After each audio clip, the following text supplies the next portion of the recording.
Hello, Culture Matters podcast. We are back again with another episode, 30 Days Thoughts. We're at excerpt 31, which is intellectual curiosity drives out sensuality. Whoa. What's the purpose of these episodes? Well, it's to read 30 Days of Thought, to think for yourself, read an excerpt, write your thoughts down, film a video, watch yourself, listen to hear as unsaid.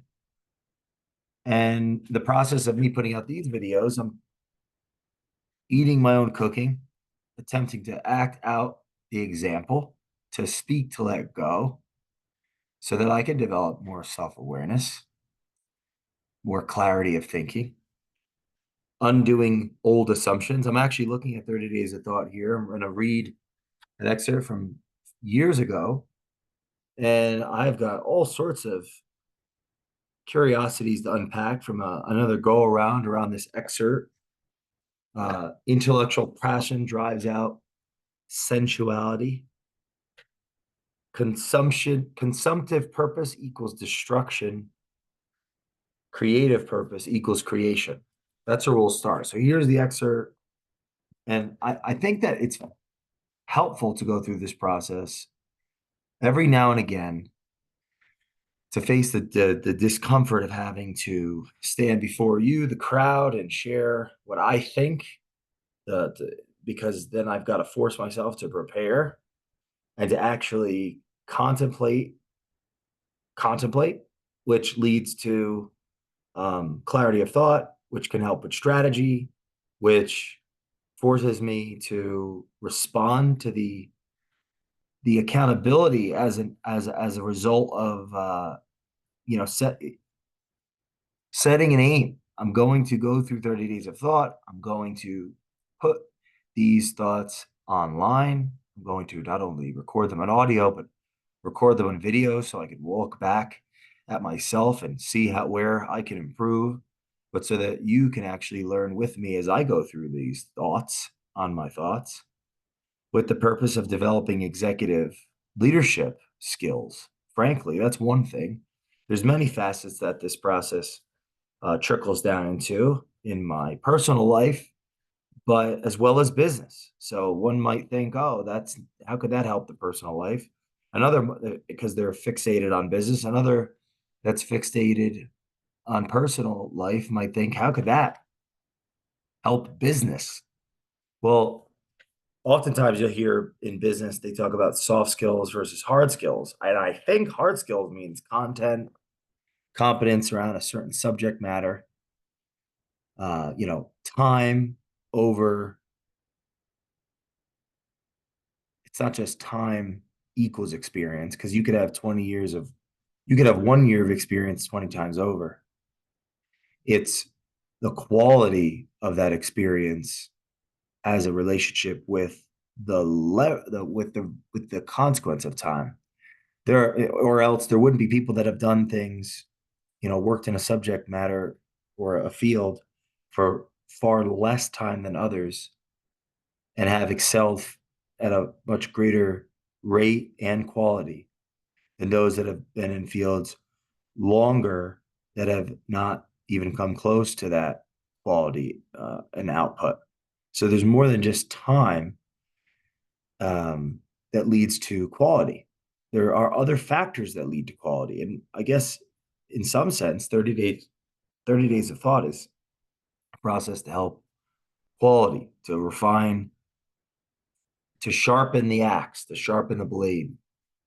Abraham Lincoln said, if I have 7 hours to chop down a tree, I'll spend 6 hours sharpening my blade. So I'm attempting to sharpen my blade with you in these thoughts, in these 30 days of thoughts challenge, as an accountability mechanism for me to be more responsible, able to respond to a commitment, which will in turn build soft skills like being able to speak before a crowd, uh, having forced myself to listen to myself.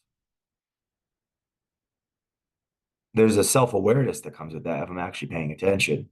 I could otherwise easily avoid it and then not listen to myself and not feel this physiological response of pain and suffering for having listened to myself and hear, and overly criticize or cast judgments on myself as I do that, starting to build like an armor in a sense, or a habit in a sense, to look at my former self, since this having been recorded is a recording who I am in this moment. But by the time I watch it, I'm a different person, and I'm not even, in some sense, and maybe depending on how consistent I am unlearning, I'm a completely different person for the better, not just for the worse or the quote unquote same person. So I'm forced to hear myself and hear my thoughts and listen to my assumptions. And uh, I believe that confrontation can actually help me with others that might criticize or judge me. And there's value in hearing those that could criticize or judge me because I can't see all of me. So that's what I mean by soft skills. And soft skills, which some call hard skill, the real hard skills, I don't know if I agree with that necessarily, but I could see where they create real value.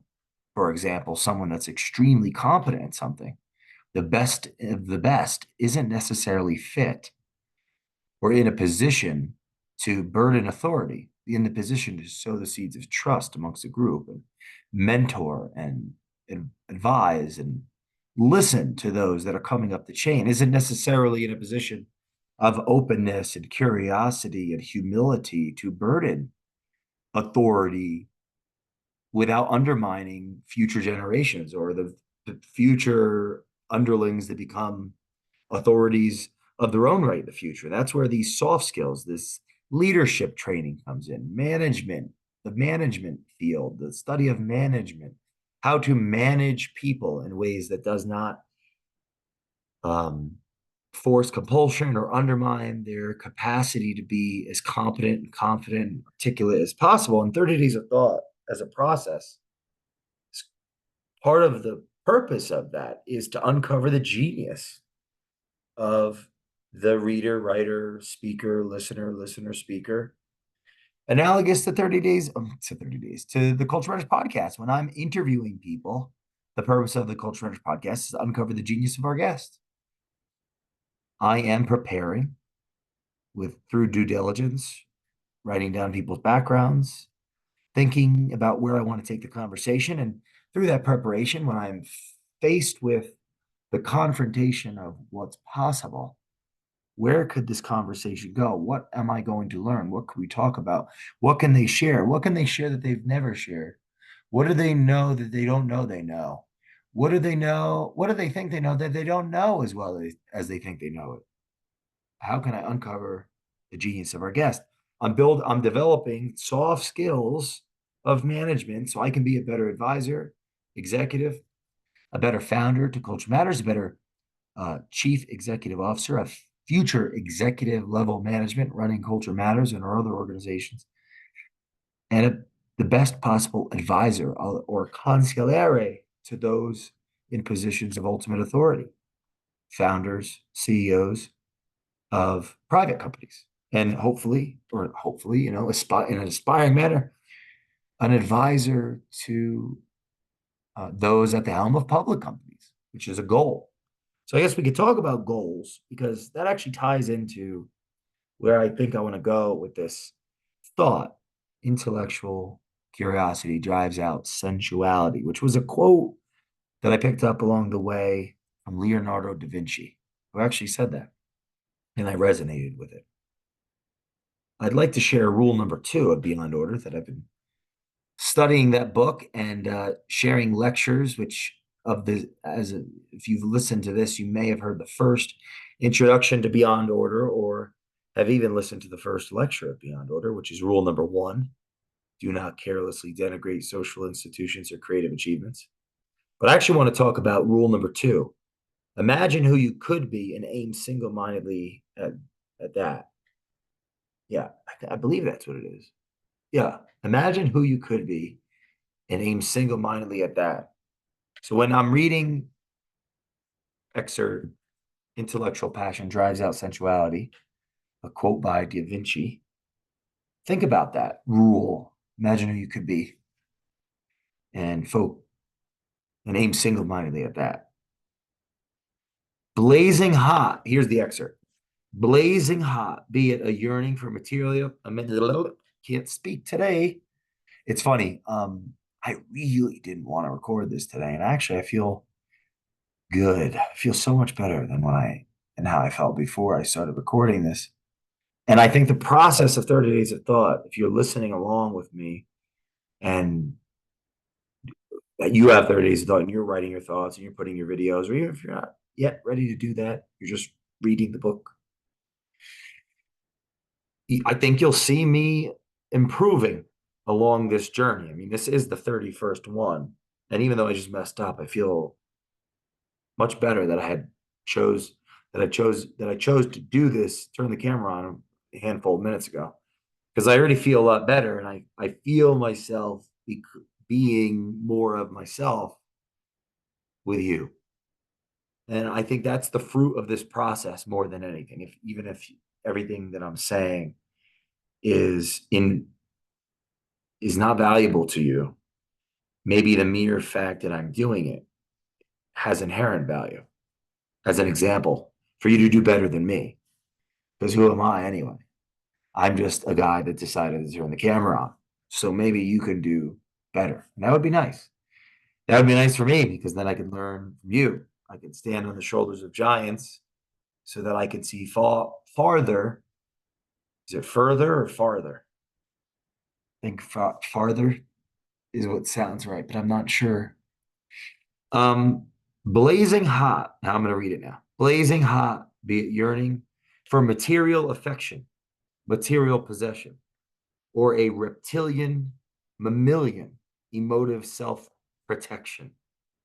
The human pulls the strings for the lost puppet, his false self, and the actor he shows the world. Without aim, he conjures up fruitless thoughts of yearning, self-effacing acts, and hedonistic desires that play out his day to day.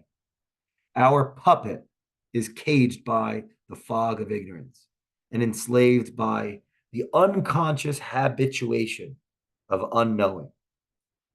By happenstance, may he break free. By happenstance, may he break free.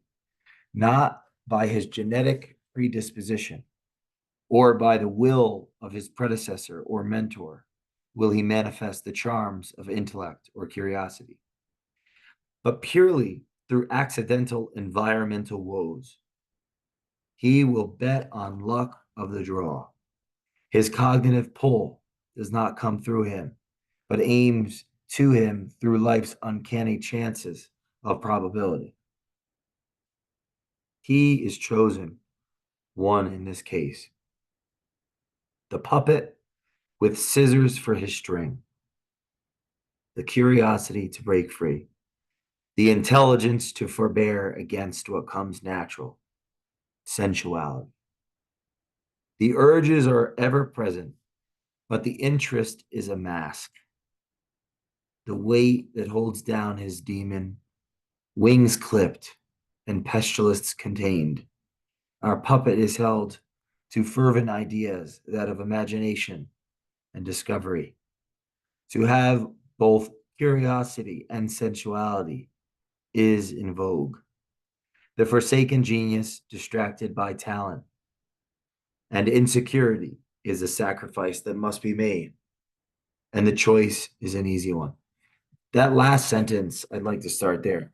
The forsaken genius distracted by talent and insecurity is a sacrifice that must be made, and the choice is an easy one. Man, this could take an hour to talk about. I don't want to spend an hour on this. I'm too afraid. I'm not ready. I'm reminded of a quote by Schopenhauer that I don't even know if I know what it means, but it's always stuck with me. We can do what we want, We can't want what we want. We can do what we want. Man can do what he wants, but not want what he wants. Here's some of my notes or thoughts that came about reading this for, I don't even know how many times I've read this. And although I wrote it, and I'd like to talk about what I thought was going on in my life and through me when I wrote it, and what battle I was going through, and may continually be on, that I can barely see or can't fully see.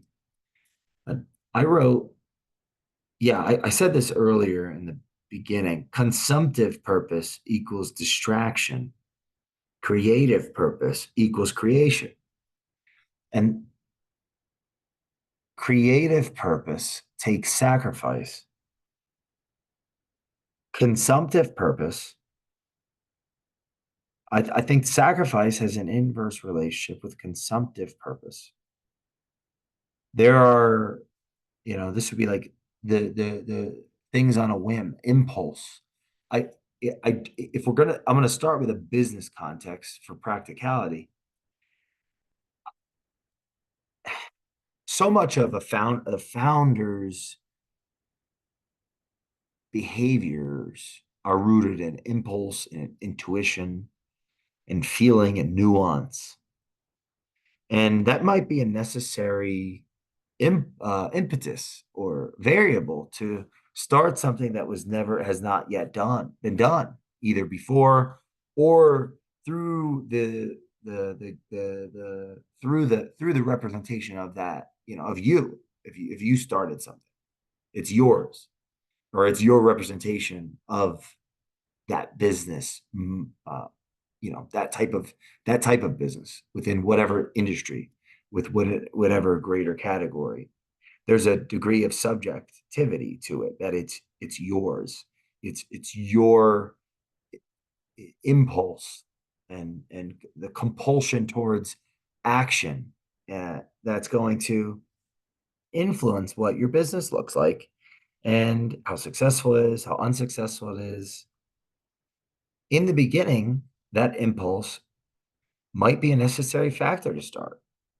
I feel this, so let's do it. I mean, who can truly say to another that it's wrong for them to take on debt to start their business? It might have consequences, and each person's unique story is different. The degree, and that's where risk comes in. What's the risk? Well, each person, based on their life circumstances, has a different degree of risk, or different. There are different consequences. Someone that has no kids versus one kid versus five kid versus single, married, in a relationship, not married, in school, out of school, the list goes on. Capitalized, not capitalized, credit worthy, not credit worthy in the eyes of the institutions. Each choice has consequence. Each consequence increases or decreases risk, has a relationship on risk, future probability. There's infinite complexity. So much so, thinking can actually lead to not doing, and it's not doing that would undermine the future possibility of something that's never been done. So that the founding psychology is greatly different than the psychology of one that's not founded. And I'm not going to say one is better or worse. That seems like a long thought, or that's a conversation for another day of business philosophy or something. But they're different. And now what I am going to say, though, is what if the impulsiveness, or what if impulsiveness or intuition, impulse, um, has to become not measured, but evolve or mature as that once beginning business, that startup, becomes more of an enterprise, more of an institution. There's more people involved in it that have skin in the game, not just employees and customers, but shareholders, partnerships that may or may, one may or may not want to keep those partnerships, partners that are unable to get along and talk about the tough conversation. Yeah, talk through the tough problems. And well, what happens? They end up not being partners anymore. And that has a negative impact that can have a lethal impact on the organization. That can have a deeply negative psychological impact on on all parties. So where the hell was I going with that? Sacrifice. Sacrifice is a governor of impulse. The ability to say, not only say yes, like there's a radical yes necessary to start something that no one's ever started. Is there like a revolutionary moment? Is it courage? Is it delusion? Maybe it's a mixture, but there's a radical yes. If it was a radical no, let's just keep it binary for simple terms. Maybe the business never would have been started. You never would have started your business. I would have never started Culture Matters if I was the governor on it. No, it's a radical yes. At some point, no becomes important again. And when to actually say yes and say no, and this leads to a different culture topic about direct communication, is a yeah, the clarity on when to say yes and no is a component of executive management abilities. That's where the listening comes in, and the thinking comes in, and the emotional wherewithal to hear opposing views, to be open to new views, new ideas, alien ideas, information outside of already preconceived notions.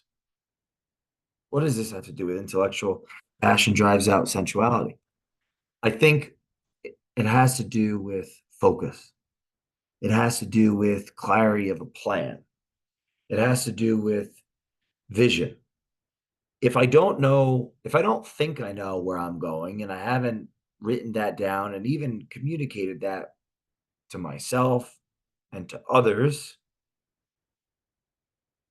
well, it'd be hard to, the plan's going to come after an idea of where we're going. So like that goes back to rule number 2. Imagine on a personal level, imagine who you could be and aim single-mindedly at that. Imagine what the organization could look like and aim single-mindedly at that. There's a vision. We're thinking about it. Now we're talking about it with others. And how we get there, the plan is going to come as a consequence of that. Sacrifice, the ability to sacrifice, say no to things that can be a distraction. In this case, this Da Vinci quote about sexuality, sensuality. There's so many things that I've watched kill entrepreneurs' business, like easy distraction that I think everybody has some degree of desire to go out and hang out with friends or have a drink or take the day off or party, or and it's on a spectrum of how distracted one can be from their responsibilities that will have a consequence over the vision that we, I, you, we think what we think we want. We think that we think we want it. But what are our actions actually telling us or showing other people? We think that we think we want it. But do we understand what the cost is? And so now if we have a vision and there's a plan, our character is on the line. what we actually do and what we don't do will aim us closer to actualizing, not manifesting, like, oh, I'm gonna do, it's already real. It's already a reality. I'm just waiting for it. It's gonna happen. It isn't necessarily going to happen. That seems like an irrational ideology. But what am I actually doing, or what am I actually not doing that I should be doing? And what am I, or could be doing? And what am I doing that I shouldn't do if that could be in the way of what I need to do to get there? That's where a plan can help create self awareness. It's also an accountability mechanism for others to say the truth, say what they think. Hey, you're not doing it, because accountability comes to us and we're challenged to go through it. Responsibility is the ability to respond to the account of the external environment and others. The results hold us accountable. Others hold us accountable when they tell us, when they tell the truth. Because when people can speak freely, we're going to have to burden the consequence of what they think.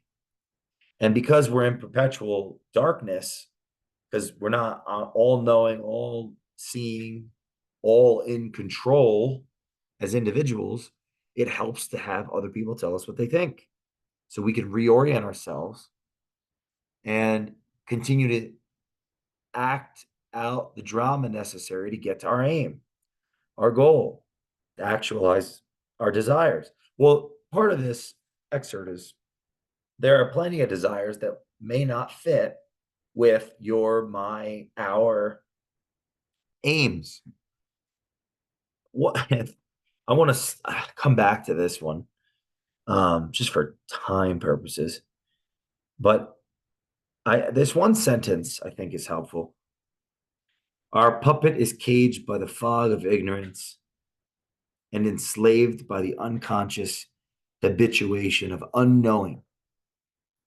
Caged by the fog of ignorance and enslaved by the unconscious habituation of unknowing. What we don't know that we don't know is driving us to some degree. And our courage to face what we know we don't know can bring us closer into understanding, being faced with this, with saying no and yes within the context that faces us of what we must do, what we can do, what we can act out, which broadens our what we know. I think in the Sermon on the Mount lecture in Peterson Academy, Jordan's talking about, Dr. Peterson's talking about the known world is what we know what will happen if we act. And yeah, it's expected with what we take an action, and it's the expectation is X is going to happen because or Y is going to happen because X was the action, Y is the outcome. That's known. The action leads to this result. And the unknown is it's an unexpected outcome. We don't, right? But as a consequence of our action. So this sentence, our puppet is caged by the fog of ignorance and enslaved by the unconscious habituation of unknowing. By happenstance may he break free. This is where I become biographical. And this is where I'm just, deeply in the dark. But in my specific circumstance, when I was crushed by that car, the ATV, everything changed. It's like things that I was unable to break at that time were broken for me. They were broken. And something inside of me was festering and was ready to take hold. And the exponential growth occurred from that. It's like, it wasn't just he's chosen one in this case, the puppet with scissors for his string, the curiosity to break free, the intelligence to forbear against what comes natural, sensuality, the urges are ever present. So I would say in my own biographical sharing,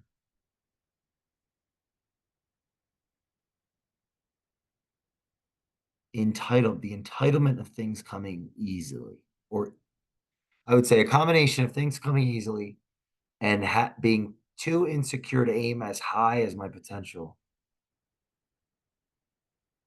could permit, led me to benefiting from being crushed by that ATV.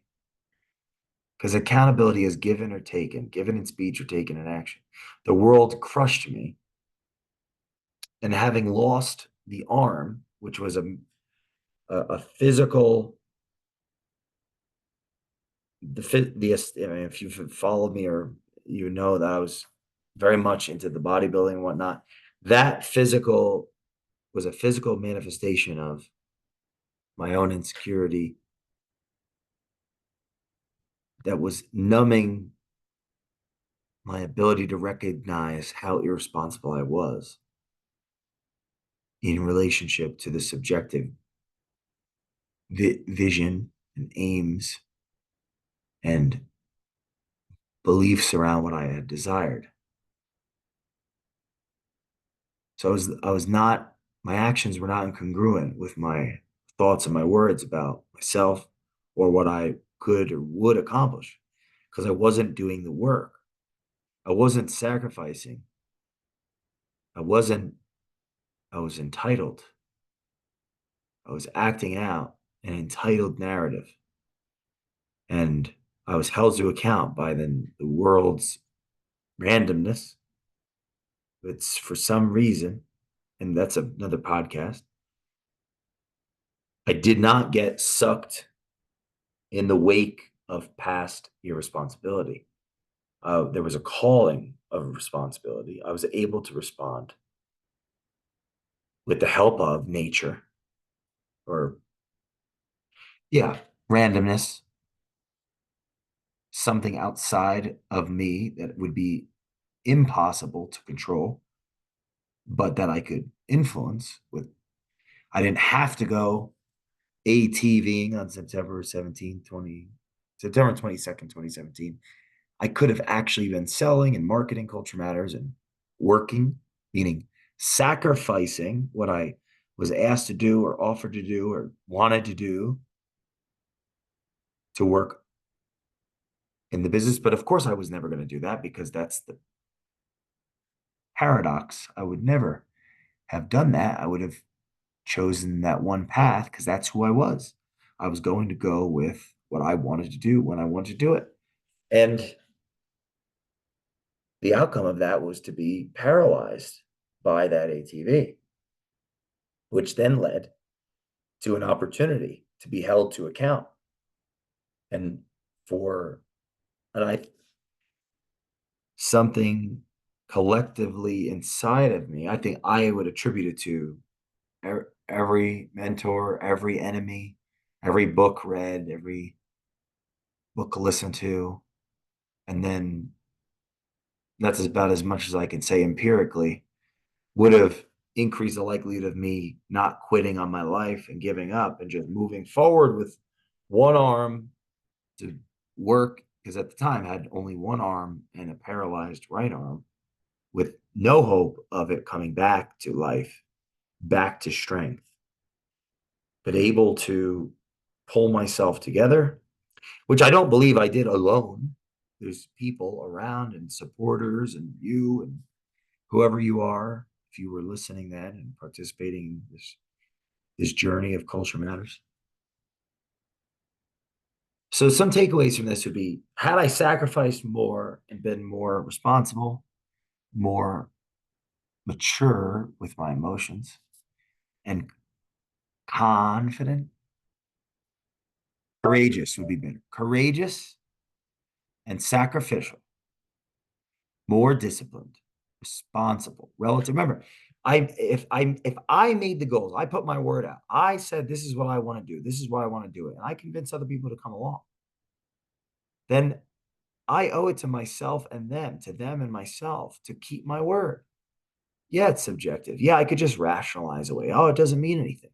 Well, then my word doesn't mean anything, and then I don't mean it. I'm not going to have a meaningful life, even if in the end, it doesn't matter. Well, to who? If I don't want to have a hell for myself, a purgatory to live in, I have to keep my word to others, to me. And that takes sacrifice, humility, service, patience, restraint. It takes the ability to. Now I'm thinking about Plato. I was taking this Peterson Academy with Dr. James Orr, Plato's reason, spirit, appetite. At one point, my reason wasn't able to constrain my appetite. So, of course, success was not a result or sustained success. But what was an outcome of that? Inability to operate from, as Plato would say, I think the good. Well, it was consumptive purpose, which is deconstructive. It's falling into distraction. And this is the thing, that's fine if I'm going to. It depends on how responsible I have to be relative to the authority, influence, and power that I am at the helm of. If this goes back to rule number 4 in Beyond Order, which is notice that opportunity lurks where responsibility has been abdicated. If I'm in a position of authority, my ability to respond to the vision, the plans, the necessities of the group, of the employees, of the customers, of the employees, of the shareholders, my ability to respond to that affects the entire community, negatively or positively, on a spectrum of quality. Please read 30 Days of Thought for yourself. Write your thoughts, film your videos, listen to yourself, put them out there. I could talk for another 2 hours about this, but I'm not going to. I want to inspire you to go to page 79 in 30 Days of Thought. And there's more notes I have, but I don't want to say anymore. There's a distinction between sacrifice and discipline, unencumbered. It's like constructive or aligned insecurity. The lack of leads to the impulse towards an aim, a goal, a desire that's been collectively discussed and agreed upon, versus an inability to regulate impulse and discipline irresponsibility towards that aim goal. Now there's a misalignment in my actions and my words and my thoughts. So of course there's going to be a misalignment in the culture and of the community, because, and the more power I have, the more authority I have, the more authority I have, I'm operating out of power, not love, not sacrifice and trust and inspiration, because my people don't trust me. They don't believe in my word. My reputation means nothing. But they're not going to say anything or do anything for a while because maybe they admire me once or they love me once. They fear me. There's a healthy fear and love. You don't want to lose it. I had easily rationalized myself. Oh, that person who I once admired has not changed. Yet they still hold power because they have authority. They have the title. They have the position of influence. Am I doing what they asked me to do because they asked me to do it, or because I also saw it? And it was even my idea. And they said, that's a great idea. Let's go. Let's do it together. I'll be here. You're there. Let's go. I'll see you next time on the 30 Days of Thought Culture Matters podcast. Please leave us a review on the Culture Matters podcast. Talk to you soon.